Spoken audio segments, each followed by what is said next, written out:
Olá, tudo bem? Hoje eu vou falar para vocês aqui um pouquinho do dia a dia daqui da obra, como as decisões são feitas, como as reuniões são formadas, como as decisões são tomadas, como as ações são feitas. É no próximo vídeo. Roda a vinheta aí, editor. Bom dia, pessoal.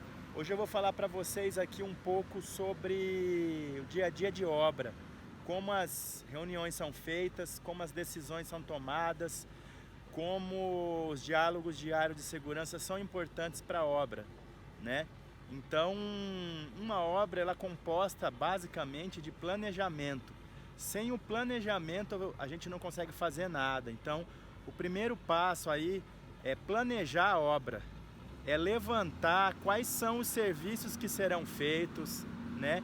Em que momento eles serão feitos, em que tempo eles serão feitos, levantar essas quantidades desses serviços, quais são os serviços. Então a gente começa fazendo uma composição de serviços, quantificando os serviços e fazendo composições de custo unitário, né?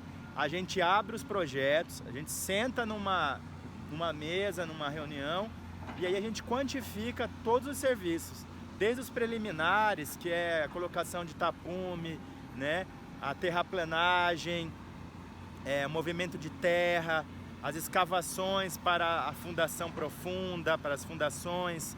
Aí a gente quantifica também as estruturas, se elas serão estruturas metálicas, se elas serão em concreto armado, se elas serão metálicas ou de concreto armado, se será as vedações, se será alvenaria ou se será bloco. Então a gente quantifica tudo, as instalações hidrossanitárias, as instalações elétricas, as instalações de ar-condicionado, enfim, cobertura. A gente quantifica todo o telhado, a cobertura, escoamento de água, enfim, todo o levantamento, desde os serviços preliminares até a entrega das chaves. O tipo de revestimento, se será porcelanato, pastilha, tipo de pintura, essa pintura será uma pintura mais rústica, uma pintura texturizada. Então, todos os serviços que uma obra necessita, a gente tem que levantar, a gente tem que quantificar. Não é só levantar os itens não, pessoal, a gente tem que quantificar, colocar as quantidades mesmo. Quantidade de alvenaria que vai, a quantidade de bloco estrutural, enfim. Essa planilha então ela é composta por quantidades e uma coluna de preço unitário, outra coluna de preço total. E esse somatório todo compõe a nossa planilha orçamentária. E dentro desses itens a gente tem que compor também o custo unitário, né? Vamos dar um exemplo aqui de reboco. A gente tem que colocar lá a quantidade de pessoas que vão utilizar para fazer aquele reboco, quantos pedreiros serão necessários, quantos ajudantes serão necessários, em que tempo levará para fazer isso. Essa demanda de tempo também tem que ser quantificada. Então, a composição de custo unitário que vai dizer o que vai custar aquele reboco por hora ou por metro quadrado. Então a gente tem que saber quantificar. Isso é levantar a composição de custo unitário. E com essa composição de custo que nós vamos ter em mãos, que a gente vai fazer a nossa planilha orçamentária, né? Nossa planilha de preço. E com base nesses quantitativos, a gente monta o planejamento da obra. Quais serão as atividades, quanto irá custar e em que momento serão feitos. Porque um serviço, ele antecede o outro. Então a gente tem que levantar quais serão os serviços que virão primeiro e quais serão os que virão depois. E montar uma sequência, né? A gente tem que estimar, a obra vai levar o quê? 3 meses? 4 meses? 6 meses? 1 ano? 2 anos? Então esse estudo é feito através de engenheiros que fazem composição de custo unitário, engenheiros orçamentistas que sentam também junto com os engenheiros de planejamento, né? Uma obra grande, uma obra de grande porte, geralmente tem um coordenador de planejamento e tem uns engenheiros de planejamento que vão controlar esse cronograma. Vão dizer em que momento as atividades serão feitas e vão fazer uma programação também diária. Uma programação diária de serviços que serão executados. em que momento eles serão executados. E aí a gente tem que controlar essa atividade diariamente. Vamos dizer que a atividade seja bater uma forma, fazer uma forma para a estrutura. Então a gente tem que acompanhar quantos metros quadrados daquilo ali terá que ser feito. Em cima dessa planilha a gente vai medir a produtividade, a gente vai fazer um quantitativo ali que vai medir quantos metros quadrados cada carpinteiro terá que fazer de painel, cada carpinteiro terá que fazer de forma. Da mesma forma a gente controla também o índice de produtividade do reboco, do chapisco, do levantamento da alvenaria, das escavações, das fundações, quantas estacas, por exemplo, a gente tem que fazer para que a gente consiga em determinado momento estar com a fundação pronta, porque, pessoal, o tempo é dinheiro, então em obra, controle de produtividade é uma coisa que tem que ser feita mesmo, a gente tem que controlar, e a gente só controla isso colocando no papel, fazendo um levantamento, fazendo uma planilha, e colocando essa planilha para funcionar, para rodar. A informação em obra tem que acontecer. Então a reunião é feita, é apresentado aquele planejamento de obra, aquele quantitativo, aquele custo, e em cima desse planejamento que a gente tem que tomar as nossas ações, as nossas decisões diárias. Elas são pautadas num plano de ação. Em cima desse plano de ação, desse planejamento, é que o dia a dia vai acontecer. Em cima disso que todas as ações dentro da obra são feitas, né? Então, por exemplo, se você está na fase de elemento estrutural, está na fase de fundação, você tem que ter ali já quantidade de aço que você vai precisar, se esse aço ele virá cortado e dobrado e já armado, ou se você vai cortar e dobrar o aço dentro da sua obra, né? Então, para isso fazer, você já tem que quantificar quantos armadores serão necessários. Esses armadores, eles terão que ter um encarregado para controlar essa armação, para saber quantas armações tem que fazer por dia, né? Quantos quilos tem que fazer por dia. Você tem que fazer um contrato com esse empreiteiro para saber por mês quanto é que você vai pagá-lo. Para você pagá-lo, você tem que ter o peso que ele já contratado, quantos quilos, você tem 80 toneladas, 1000 toneladas, enfim, você quantifica isso, redige um contrato. Por isso a importância na sua obra de ter um setor de suprimentos.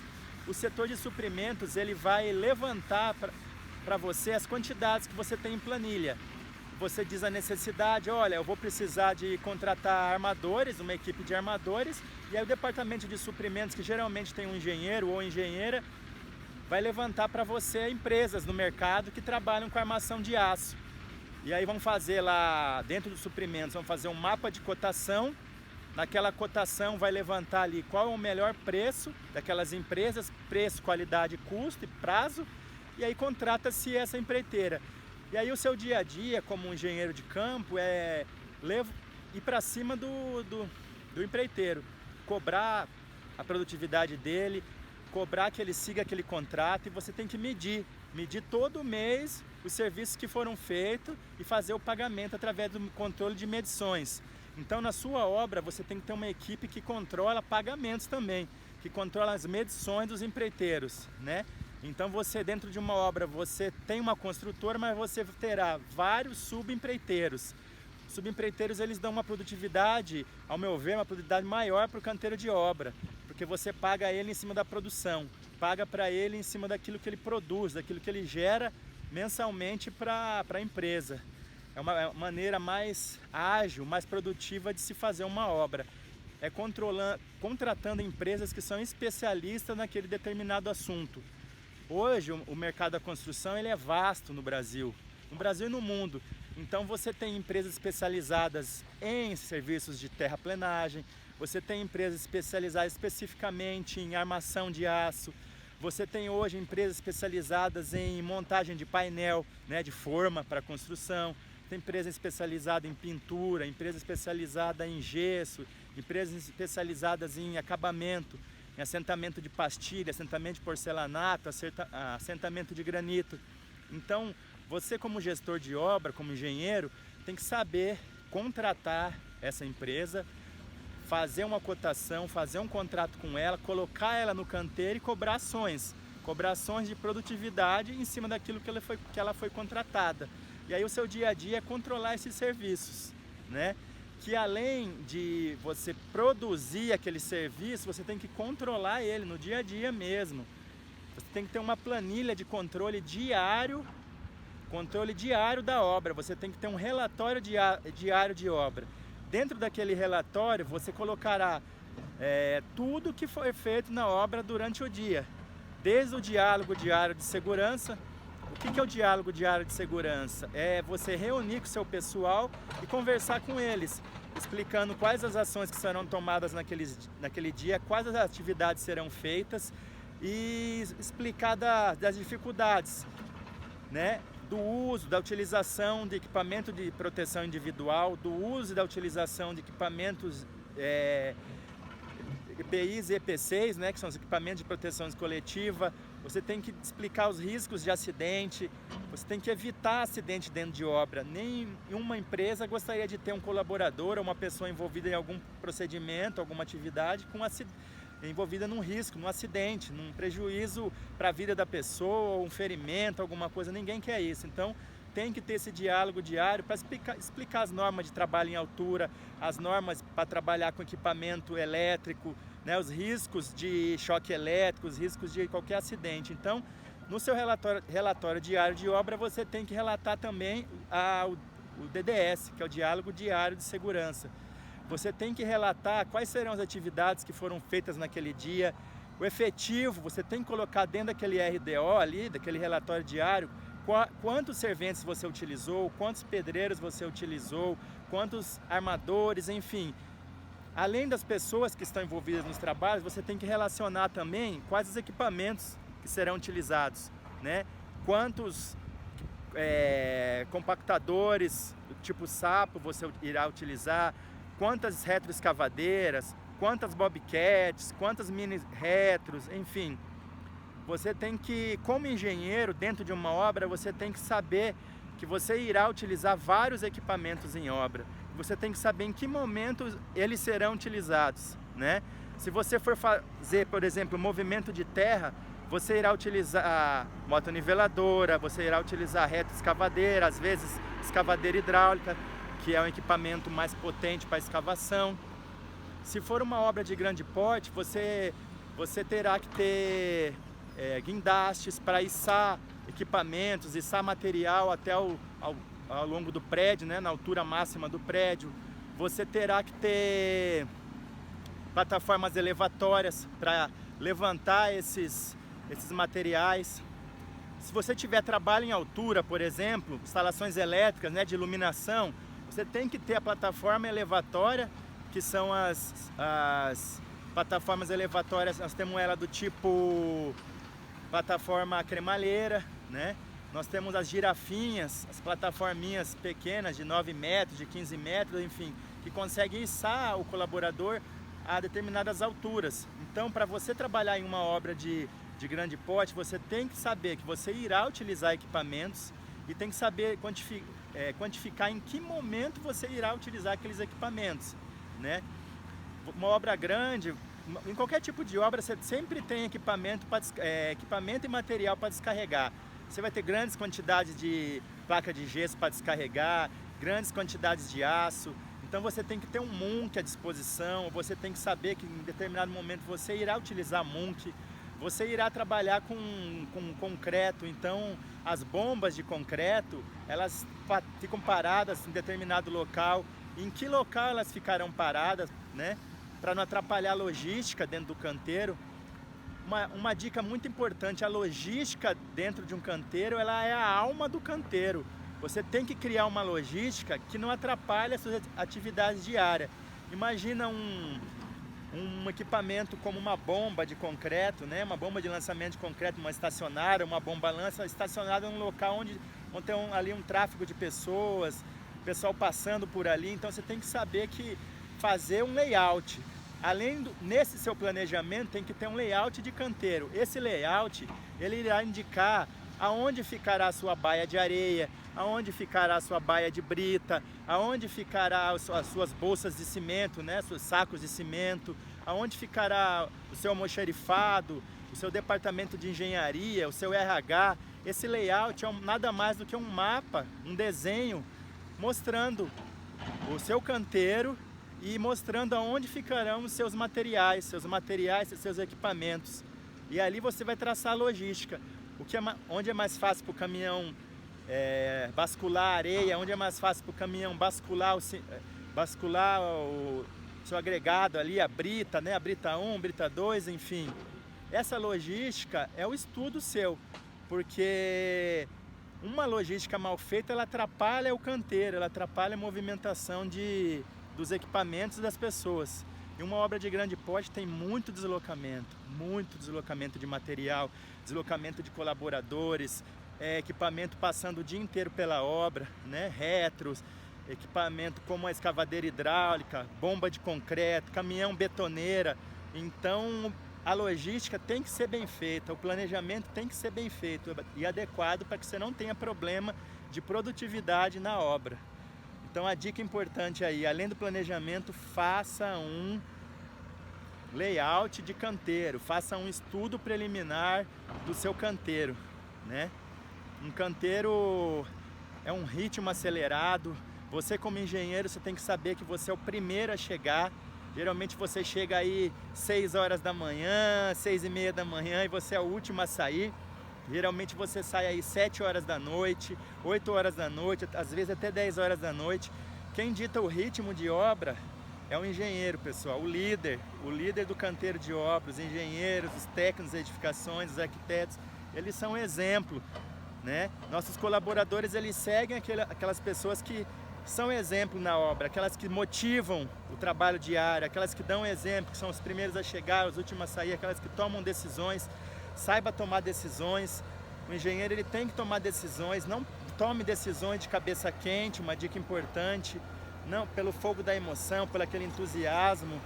Naquele momento que você está muito emocionado ou muito nervoso, não tome decisões. Deixe para tomar decisões quando você estiver tranquilo, quando você estiver num momento de raciocínio, um reflexo melhor, com um equilíbrio melhor, para não tomar decisões erradas. E pessoal, hierarquia, hein? Obra é um local que tem muita hierarquia, tem tanta hierarquia em obra quanto no quartel, no exército. Então, saiba tomar decisões, mas decisões que são suas. Não tome decisões que não cabe a você tomar, entendeu? Para que você não passe por cima dos outros, para que você não fique queimado no canteiro e também não deixe de tomar decisões. Porque se você não toma decisões, alguém toma por você e você acaba tomando um chapéu dentro de obra. E você não ter postura, não ter equilíbrio, não ter jogo de cintura em obra é ruim. Porque aí você passa a ser um líder sem firmeza, um líder sem equilíbrio, um líder sem qualidade, tá? Outro detalhe, pessoal, além do planejamento muito bem feito que você tem que fazer, além do seu controle da sua logística aí de canteiro, logística de material, de equipamentos, você tem que saber ler os projetos. O engenheiro, ele toma o controle da obra a partir do momento que ele sabe todos os detalhes de projeto na cabeça. A partir do momento que ele tem aquela obra ali definida na cabeça, tem os projetos já mentalizados, e é a partir daí que ele começa a ter a liderança real. Porque os seus colaboradores, os seus mestres, seus encarregados, eles veem que você tem o controle da obra e eles vêm tirar dúvida com você. Eles vêm pedir as ações, procurar tomar sempre as decisões falando com você. E você conhecendo bem os projetos, você terá uma efetiva colaboração dentro da empresa. Os seus gerentes de contrato, seus diretores verão que você tem aquele controle e eles passarão a falar de você para os donos da empresa, para os investidores daquela obra. Você tomará uma posição firme, uma posição correta, uma posição real daquela obra, daquele canteiro, entendeu? Então, sempre tenha o controle de todos os projetos, saiba ler os projetos arquitetônicos, os projetos complementares, projeto estrutural, projeto hidrossanitário, tenha todos eles na cabeça, de forma organizada. E o bacana também, pessoal, que além do projeto, você tem que ter um sistema de gestão da qualidade. Você tem que fazer um PQO, que é um plano de qualidade da obra. Você tem que ter um FVS, que é uma ficha de verificação de serviços. Você tem que ter um controle de todos os materiais que chegam à obra. Você tem que saber controlar os serviços, controle os serviços, tá? você tem que saber como os serviços são feitos, em que momento eles são feitos, você tem que saber realizar um serviço. Não tenha medo de perguntar, em obra você tem que perguntar mesmo, não fique com dúvida. Aquela dúvida que você tiver, ela pode ser um upgrade para a sua carreira, e você ficou com dúvida e não soube tirar essa dúvida no momento certo, então pode ser que aquilo ali podia ser uma mola propulsora para o seu crescimento em obra, seu crescimento no canteiro. Então pergunte, aprenda sempre com os mais experientes, tá? Não tenha medo de perguntar para as pessoas mais experientes. Você em obra, você aprende com todo mundo. Aprende com quem está embaixo na hierarquia, aprende com quem está em cima. Então não tenha medo de tirar suas dúvidas. Tire todas as suas dúvidas dentro de um canteiro de obra, tá? E outra, continue controlando os materiais, sempre controle os materiais, sempre controle os serviços, tá? Uma obra ela tem que ter qualidade. O cliente, seu principal cliente, ele quer a qualidade, ele investiu recursos na sua obra, ele teve confiança em você, então você tem que dar confiança a ele. E a forma dele confiar em você é sabendo que você controla a obra com qualidade, que você controla os prazos, que você controla o custo, que você se preocupa com a segurança. Então você só vai conseguir isso através do plano de qualidade da obra. Controlando os serviços, controlando os materiais. Você tem que saber aquele material, ele está na dimensão que você pediu, ele está conforme a ordem de compra que você fez, ele está conforme a nota fiscal, né? Esse material que chegou, qual que é o condicionamento ideal? Ele tem que ficar embaixo de uma lona, ele tem que ficar em ambiente refrigerado, né? Existem normas, pessoal, pesquisem, isso é muito importante. Normas para controle de material, qual é o tipo do material, quais são as dimensões dele, entendeu? Então, quanto mais controle, quanto mais registros, quanto mais evidências você tiver no canteiro, melhor você controla a qualidade, melhor você controla aqueles produtos. Então tenha sempre um controle de qualidade, tenha fichas de verificação de serviços, tenha ficha de verificação dos materiais, tenha uma equipe de assistente de engenharia, uma equipe de estagiários que controlem o prumo da parede, o nível, né? O nível com esquadro, com nível de mão, com nível laser, tenha um nível laser na obra, controle todos os serviços. Existem normas para explicar o controle dos materiais, controle dos serviços. Crie uma ficha não só para verificar os serviços, mas crie um relatório para execução de serviços, relatório de execução de serviços, como eles deverão ser executados, né? Quais são os equipamentos que terá que ser utilizado, entendeu? Liste os equipamentos que eles terão que utilizar, as ferramentas, o prumo de centro, prumo de face, nível laser, nível de mão, esquadro, régua, todos os seus equipamentos têm que ser calibrados, né? Você tem que ter um controle de qualidade, que os equipamentos possam aferir, os equipamentos têm que estar novos, as suas ferramentas têm que ser novas para executar o serviço com rigor, com critérios.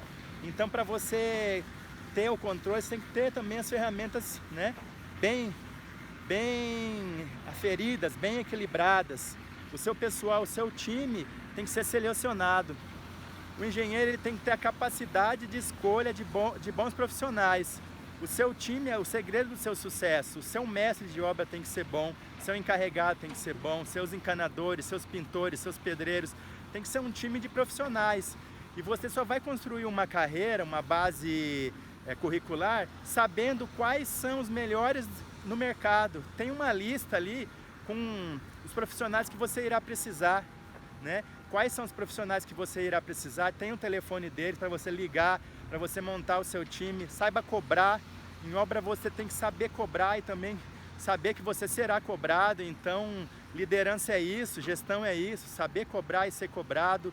Não fique só focado apenas em livros técnicos, pessoal. Compre os seus livros, tenha uma biblioteca em casa, aí no seu escritório.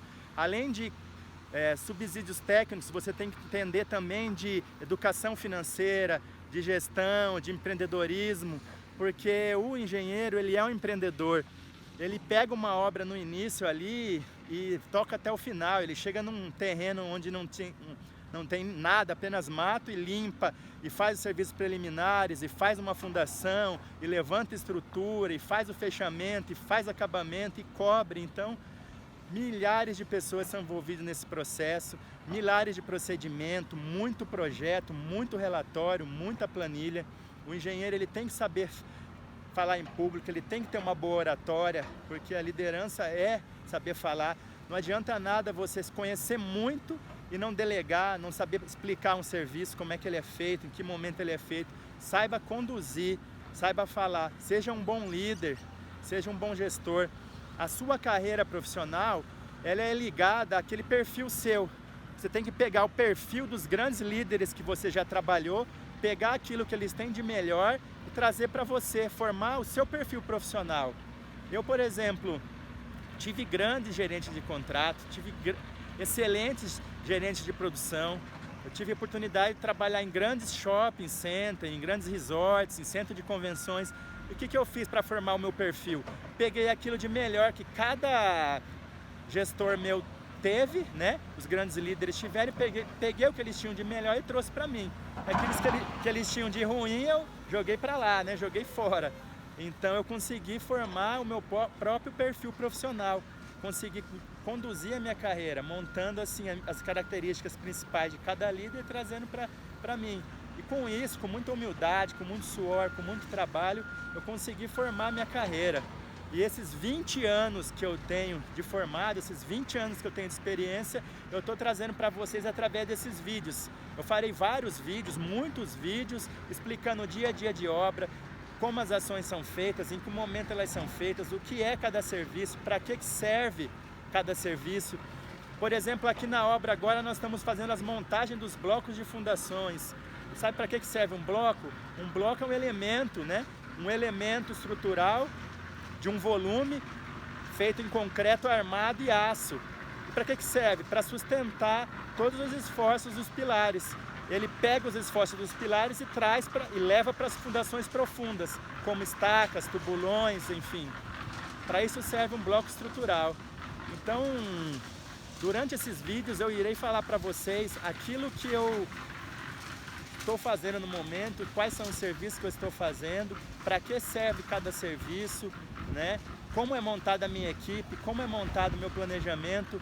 Eu vou mostrar para vocês o cronograma nosso, as planilhas que nós temos de levantamento, as planilhas de serviço, enfim, todos os serviços que estão sendo executados. E vou explicar também o dia a dia do canteiro, quais são as decisões que temos que tomar, quais são as pessoas que temos que contratar, em que momento elas têm que ser contratadas, tá bom? Essa obra que eu estou tem muita patologia, eu vou explicar para vocês o que é patologia, como tratar cada patologia, em que momento tratar. Vamos mostrar uma recuperação de 9.000 metros quadrados, essa obra que eu estou tem uma recuperação estrutural de 9.000 metros quadrados e 23.000 metros quadrados de construção. A estrutura será toda em estrutura metálica, nós teremos vigas metálicas, pilares metálicos, laje steel deck, que é uma tendência do momento agora. As obras elas têm que ser rápidas, ainda mais obras de hospital, né? Em momento de pandemia, de crise aí da saúde, a gente tem que ter hospital em construção. Então, para isso, a gente tem que saber que esses elementos estruturais têm que ser construídos rapidamente, de preferência em pré-moldado, e é isso que a gente vai fazer aqui, pessoal, no dia a dia, tá? Mostrar o passo a passo, mostrar todas as evidências de uma obra, todos os controles, todos os serviços, em que momento eles são executados, e vou fazer isso através desses vídeos, tá? Então, se você gostou desse vídeo aí, se você achou que esse vídeo foi importante para você, se você acha que faz sentido continuar essa carreira sua aí da engenharia, se você gostou, compartilhe, dê um like aí nesse vídeo, compartilhe, envie para seus amigos e me siga no Instagram. Meu nome é Paulo Vinícius Capistrano, eu sou engenheiro civil, estarei com você aí, dando os conselhos na sua carreira, dando umas dicas, uns toques, mostrando muito conteúdo bom, tá? Então, se esse vídeo foi bom para você, dê um like, compartilhe, envie para os seus amigos.